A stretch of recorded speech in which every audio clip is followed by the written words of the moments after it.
Sino si Kaiser? Ano ang mga features and benefits ni Kaiser? At ilang years kang mag-iipon sa investment plan na ito?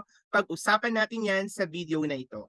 Hello everyone, this is your My Money teacher, Gerald Veneles.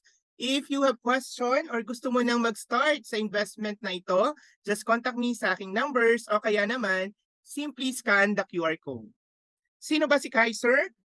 Kaiser was founded on June 8, 2004 and was later on certified by the Department of Health and Insurance Commission to operate last July 26, 2004. As of this moment, ang presidente po ni Kaiser ay si Dr. Lea Uy Yolo. Si Kaiser po ay meron ng 2,000 accredited hospitals and clinics, 12,000 na accredited doctors, at may 10 Kaiser Medical Center sa buong Pilipinas. So, meron din po tayong 24/7 na call center, customer care center, at liaison officer. So, pansinin niyo po ang ilan sa mga accredited hospitals ni Kaiser, kasama po ang mga major hospital dito sa Metro Manila. So, katulad na lang yan ng Asian Hospital, St. Luke's, The Medical City, Makati Med, Cardinal Santos, at marami pang iba. So, to complete our financial plan, sa buhay po may if. What if we die too soon? Who will take care of your family? And what if we live too long? Who will take care of you? So ang solution po natin, if something happened to us, is life insurance. That is instant money for our family. Lalo na kung isa po tayong breadwinner, lalo na kung tayo yung inaasahan sa pamilya, lalo na kung may pinapaaral po tayo. So malaking tulong kung meron po tayong life insurance. And what if we live too long? Who will take care of us? Ang solution po natin dyan ay investment and long-term care. So alam naman po natin, no, ang pension, katulad ni GSIS or SSS, ay hindi sapat. Kaya mahalaga po na ngayon pa lang na malakas tayo, na ngayon pa lang ay kumikita tayo, meron po tayong investment at long-term health care. So, tatlong major financial needs to complete our financial picture: investment, life insurance, and healthcare. So, si Kaiser Ultimate Health Builder ay 3-in-1. Pasok po yan, no? Sa isang investment plan, meron na po lahat. May healthcare na, may life insurance na, at may investment pa. Itong Kaiser Ultimate Health Builder ay isang retirement healthcare. Yan, no? Healthcare na magagamit natin sa pagtanda. Okay? So, investment, life insurance, healthcare, pasok po siya sa building a solid financial foundation. Alam niyo po, no, kung meron kang Kaiser na long-term kung tawagin, konti na lang ang i-build natin sa ating solid financial foundation. So kung gusto niyo pong malaman kung ano pong yung solid financial foundation, pwede niyo pong panoorin yung mga videos ko about this, no? Yan. So si Kaiser Ultimate Healthcare Builder ay 3-in-1 investment plan. So si Kaiser po, marami pong product, no? Usually mga short term. May individual plan, may family, mini group, group, corporate. Pero ang pag-uusapan po natin sa video na ito ay isang long-term healthcare or isang retirement healthcare plan. Ayan. So si Kaiser Health Builder ay 7 years kang magbabayad o mag-iipon, 13 years na mag-aantay bago mag-mature ang plan. So design po ito beyond HMO. Yan. So kahit sino po pwede pong kumuha ni Kaiser kung ikaw ay age 10 to 60 years old. Yan. So pag-usapan na po natin, this is the sample illustration for Plan K100. Ang annual po nito ay 58,821. Ang total amount of this ay 411,750. Ayan. So, gaya nga po ng sinabi ko, si Kaiser po ay 7 years of saving period. Ito po yung panahon na nagbabayad ka, na nag-iipon ka. Meron din po yung extended period or the waiting period. Ito po ay yung mag-aantay na lang po tayo. Hindi na po tayo magbabayad. So, ano yung mga benefits natin habang nagbabayad ka, habang nag-iipon ka kay Kaiser? Meron po tayong annual physical exam. Yan po yung mga basic physical exam. X-ray, urinalysis, ayan, pagkuha sa dugo. Tapos meron din po dyan na ECG para sa mga 35 years old and above. May pap smear din po para sa mga kababaihan. Ayan. Sa number 2, dental benefits, yung mga mild cases lang po. Inpatient benefits, hospitalization. Ayan, yung coverage po niyan depende po sa plan na kukunin po natin. Member's choice of room and board. Annual benefit limit for plan K100 po ay 60,000. And may life insurance po tayo for 20 years. So imagine po, no, 7 years ka lang nagbayad, pero insured ka for 20 years. Bakit po may until age of 75? Meron po kasing kumukuha ng 55 years old, 57, 56, 58. So pag pinas mo yung 20 years, let's say 58 years old plus 20 years, 78 na. So ang covered lang po ng insurance ay hanggang 75 years old. Ayan. So ano tong long-term care benefit? No? Ito po yung guaranteed na makukuha ni plan holder. Nakadepende po ito sa plan na kukunin ninyo. Sa illustration po natin, plan K100. So, on the maturity, si plan holder ay may makukuhang 100,000. So, ano naman tong long-term care bonus? Ito naman po ang 85% ng contract price. Kung hindi po tayo na inpatient, hindi nyo po nagamit ang Kaiser during the paying period, during the 7 years. So, ibabalik po ang 85% na binayad po ninyo. So, up to 85%. So, 85% ng 411,750 is 350,000. Now, pag inad po natin yan, 450,000. Yan po yung computation din ng life insurance. Ayan. So, for plan K100, ang life insurance niya ay 450,000. Ito ang good news.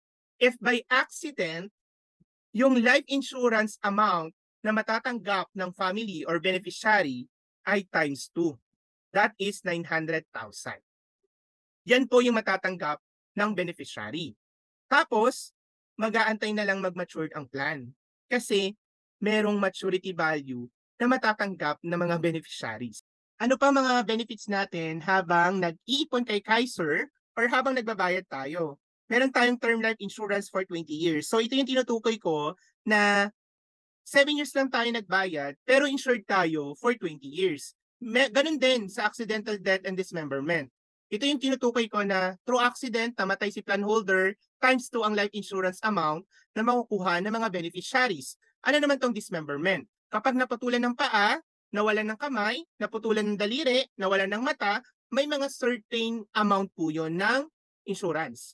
Yan. So waiver of installment due to death. Kapag naman namatay si plan holder during the paying period, yung remaining years na dapat bayaran niya, bayad na rin. So let's say on the 3rd year, namatay si plan holder, yung remaining 4 years, bayad na yon. Provided nalalagpasan niya ang 2 years contestability. Kasi baka namatay si plan holder during the pre-existing. Ayan, subject for contestability yan ng life insurance. So subject for investigation. Ganon din po, no? Kapag na-disabled si plan holder, let's say on the 3rd year, na-disabled si plan holder, yung remaining years na dapat niyang bayaran, bayad na din. Okay? Yan. Mayroon din po tayong, ito yun, waiver of installment due to disability. Now, pag-usapan naman natin yung extended period. Ito yung mga panahon na hindi na tayo nagbabayad kay Kaiser. So ano na yung mga benefits natin? So kung plan K100 ka, yung yearly health benefits mo ay 10,000. Kapag hindi mo yan nagamit through hospitalization, idadagdag po yung 10,000 sa susunod na taon. So let's say may 10,000 na binigay si Kaiser on the 8th year. So on 9th year, may 10,000 ka ulit. So yung 10,000 mo on the previous year plus the 10,000 on the 9th year, magkano na yun? 20,000. Plus the 10% on the previous year, which is 1,000, kaya naging 21,000 yan.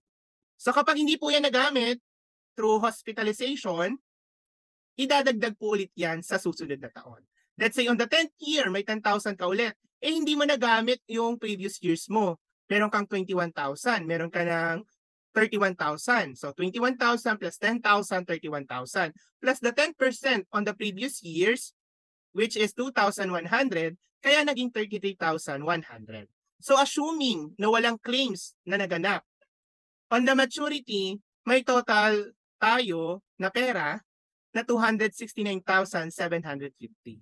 So just take note po, during the extended period, through hospitalization lang pwedeng gamitin yung investment na ito.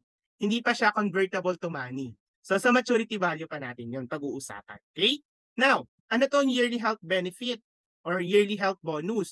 Ito po yung kung tawagin ay dividend. Yan. Sabi ni Kaiser, magbibigay siya ng yearly health bonus or yung dividendo up to 10%. Kapag bagsak ang market, up to 3 to 6%. Ayan, no? Or mas mataas kapag pinagsama yung tatlong bangko na interest. Ayan, mas mataas pa doon yung interest rate kapag bagsak ang market. So assuming na maganda ang market, we also have 446,419. So ano naman tong long-term care benefit upon maturity? Ito po yung tinutukoy ko kanina na nakadepende sa plan na kukunin mo. So sa illustration natin, plan K100. So this is a guaranteed amount. So 100,000 ang makukuha mo on the maturity. Ano naman tong long-term care bonus? Ito yung kapag hindi tayo nagkasakit during the 7 years na pagbabayad natin, ibabalik ni Kaiser ang up to 85% ng contract price. So this is plan K100. 85% ng contract price ay 350,000. Eh sir, paano naman kapag nagamit mo during the saving period? May makukuha pa ba kaming pera on the maturity? Yes, meron pa rin. Pero i-minus mo yung 85% ng contract price. Yung 350,000, let's say K100 kinuha mo, i-minus mo yun. Kaya maganda no na meron kang short-term healthcare para may magamit ka habang nag-iipon ng Kaiser long-term. No? So, kapag inad natin yan lahat, ang total niyan ay 1,166,169. So, take note lamang po, pre-existing illness is covered on the 8th year onwards. Kahit yung maternity, covered po siya. Hindi lang po siya covered during the saving period or paying period. Okay? Clear tayo doon? Yan. So, pag-usapan na natin yung maturity value. Ano na gagawin mo sa pera mo? Pwede ko na ba yan i-withdraw? Yan. We have 3 options. Number 1, withdraw the entire maturity value. So, pwede mong withdrawin itong 1.1 kung plan K100 ang kinuha mo. Ang hindi okay, close na ang account mo. Kapag withdraw mo yung entire maturity value, wala ka na ring account kay Kaiser.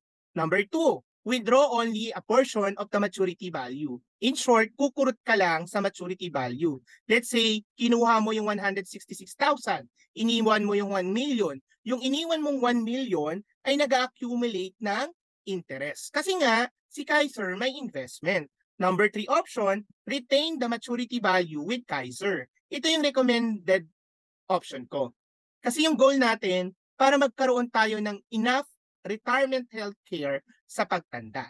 So ano mangyayari kapag niretain natin yung 1.1 million? Nag-accumulate yan ng compounding interest na 10%. Imagine, itong illustration natin, nagsimula ng 22 years old. Nag-mature ng 42 years old. How much ang pera niya pagdating ng 60 years old? Meron na siyang 6.4 million. Kapag niretain niya po iyan, meron na siyang 10.4 million.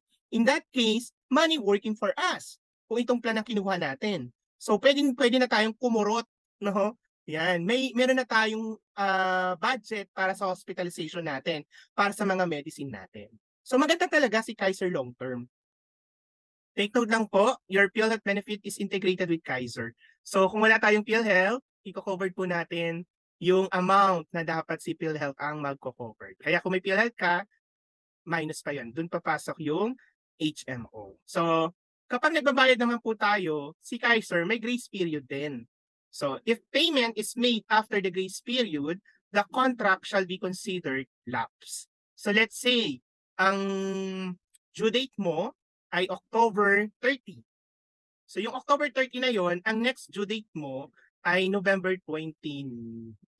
Kasi 31 yung may 31 ng October. So 30 days siya. So count ng day 1 yung October 30.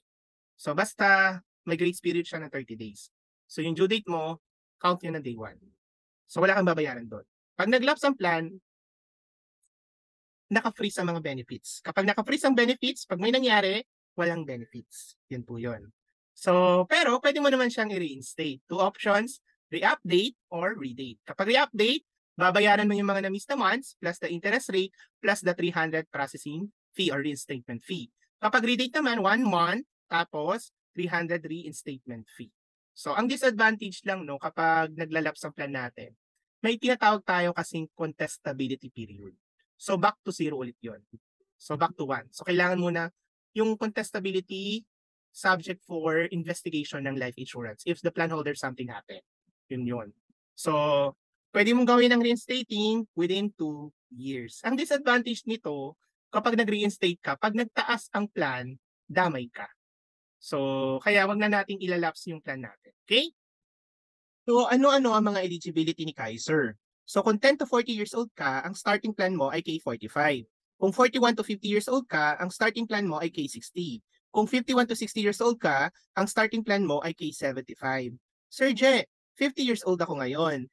Gusto ko K45. Pwede ba yon? Hindi pwede. So, since 50 years old ka, dapat ang starting plan mo ay K60 na. Sir Je, 25 years old ako ngayon. Pwede ba ako sa plan K75 magsimula? Yes, pwedeng-pwede. So yun yung advantage kapag bata tayo nagsisimula. Kapag may edad na tayo nagsimula, hindi na tayo pwede doon sa mababang amount. Yan. So speaking of amount, ito po yung mga plan. So ilan sa mga plan name. So pili na lang tayo. So for plan K50, ang monthly niya ay 2,941. Sa plan K60 naman, 3,529. Ang plan K75 ay 4,412. Ang plan K100, 5,882 per month. Ang plan K200 ay may 11,764 per month. Just take note, meron po tayong binabayaran taon-taon ng policy fee na 500.